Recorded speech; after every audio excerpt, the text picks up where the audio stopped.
नमस्कार. गर्जना महाराष्ट्राची आवाज वंचितांचा ह्या चॅनलवरती आपलं सर्वांचं पुन्हा एकदा सहर्ष स्वागत. मित्रांनो, महाराष्ट्रामध्येच नव्हे, भारतामध्ये जे काही अत्याचार, लहान मुलीवरती लैंगिक बलात्कार, शोषण जे काही घडत आहे त्याच विषय जे आहे खूप गंभीर आहेत. त्याच विषयाला अनुसरून भाजपाचे उमेदवार जे आहेत उज्ज्वल निकम यांची बदलापूर जे केस आहे ते त्यांच्याकडे सोपवलेले आहे, ते रद्द करण्यात यावी अशी भूमिका वंचित बहुजन आघाडीचे प्रदेशाध्यक्ष आदरणीय रेखाताई ठाकूर यांची भूमिका आहे. त्या विषयावरती आपण बोलणार आहोत. ताई, एकंदरीत काय भूमिका आहे, काय विषय असेल, काय सांगाल?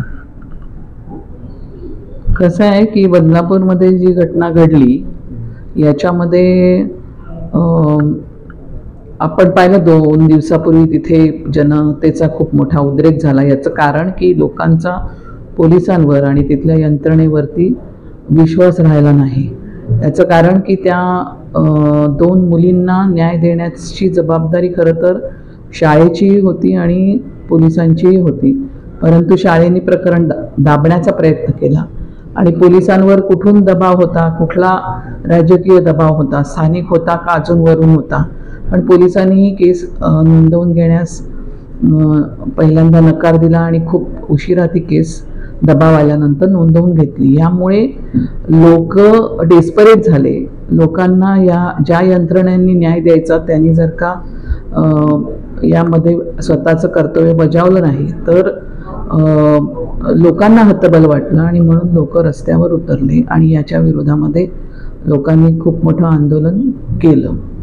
आता या प्रकरणामध्ये हा जो राजकीय हस्तक्षेप आहे याचं महत्त्वाचं कारण असं आहे की त्या शाळेचं मॅनेजमेंट जे आहे हे RSS आणि BJPचं आहे. सरकार देखील BJPचं आहे इथे. त्यामुळे त्यांच्या बाजूने कुठे सरकारने राजकीय दबाव आणता कामा नये ही एक भूमिका आहे. उज्ज्वल निकम हे भाजपचे गेल्या निवडणुकीमधले उमेदवार राहिलेले आहेत आणि त्यांना नंतर काहीतरी मला वाटतं जबाबदारी ही पक्षातर्फे देण्यात आली. त्यामुळे जर का शाळा दोषी असेल तर त्याच्यामध्ये जर का निपक्षपाती, ट्रान्सपरंट आणि कोणताही दबाव न येता चौकशी व्हायची असेल तर त्या चौकशीसाठी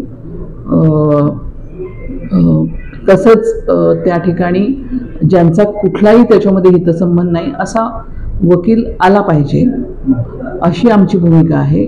हे उज्ज्वल निकम हे एक प्रकारे इकडचे जे दोषी आहेत त्यांचे हितसंबंधी आहेत, म्हणून त्यांना या ठिकाणी ठेवू नये. जनतेला देखील हा विश्वास सरकारने देण्याची आवश्यकता आहे की याच्यामध्ये कोणतेही राजकीय दबावतंत्र काम करणार नाही आणि संपूर्ण प्रकरण हे न्यायिक पद्धतीने हाताळलं जाईल.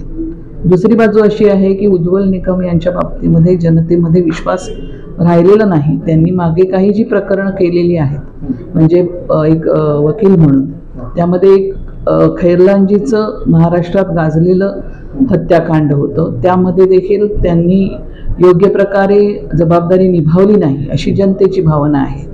आणि नंतर जे पुण्यामध्ये एक मोहसिन शेख या तरुणाची जी झुंड हत्या झालेली होती त्या केसमध्ये देखील त्यांनी मध्येच तो जबाबदारी सोडून दिली त्यांची प्रॉसिक्युटर म्हणून, आणि म्हणून त्याच्यानंतर मोहसिन शेखला न्याय मिळाला नाही आणि त्यामध्ये आरोपी सुटले. त्या दोन्ही प्रकरणांमध्ये उज्ज्वल निकमांच्या बाबतीमधला विश्वास जनतेला नाही, म्हणून उज्ज्वल निकम यांना बरखास्त करावं आणि दुसरा वकील सरकारने नेमावा अशी मागणी वंचित बहुजन आघाडीने केलेली आहे. आज तो जो आरोपी आहे शिंदे मुलगा, त्या आरोपींनी सुद्धा BJPचा कार्यकर्ता असं एकंदरीत माध्यमातून सांगण्यात येत आहे.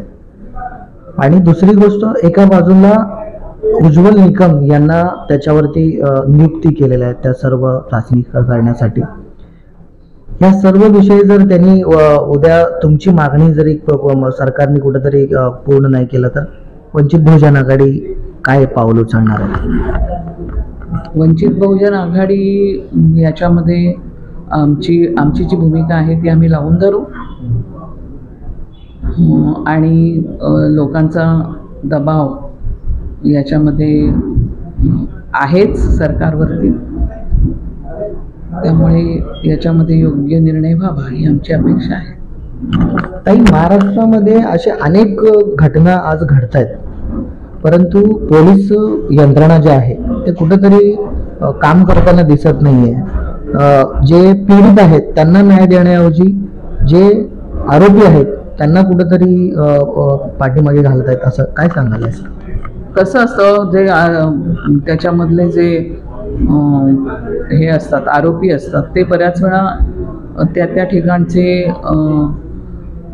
दादागिरी करणारे किंवा ताकदवान समूह असतात. आणि आपल्याकडे ही वस्तुस्थिती आहे, हा अनुभव आहे की त्या ठिकाणी पोलीस यंत्रणा ही विक्टीमच्या बाजूने उभी राहायच्या ऐवजी, जनतेच्या बाजूने उभी राहायच्या ऐवजी, गावामध्ये ज्यांची दादागिरी आहे, ताकद आहे, दहशत आहे, अशांच्या दबावाला बळी पडते. हा आपला ठिकठिकाणचा अनुभव आहे.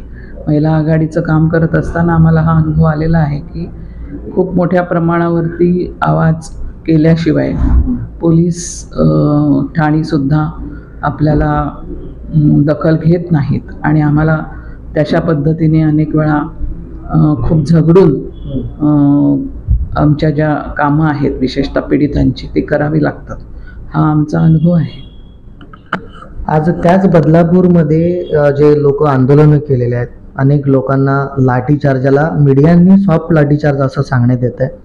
हे अमानुष मारहाण ते आम्ही मीडियामधून आपण सगळेजणच बघितल्यात. कसं बघताय या सगळ्याकडे?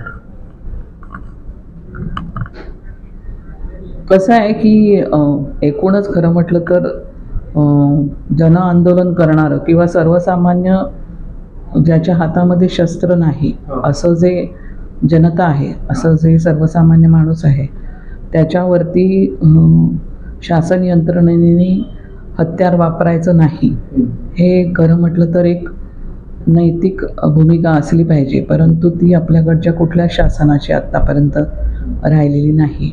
पण आपल्या चॅनलला तुमचा वेळ दिलात. हे होते वंचित बहुजन आघाडी महाराष्ट्र प्रदेशाचे अध्यक्ष रेखाताई ठाकूर. एकंदरीत ह्या महाराष्ट्रामध्ये ज्या काही गोष्टी घडत आहेत त्यातल्या त्यात जे 2 मुलीवरती जे लैंगिक शोषण होऊन जे काही अत्याचार झालेले आहेत त्या विषयावरती सविस्तरपणे आपल्याशी संवाद साधलेला आहे. पाहत राहा गर्जना महाराष्ट्राची, आवाज वंचितांचा.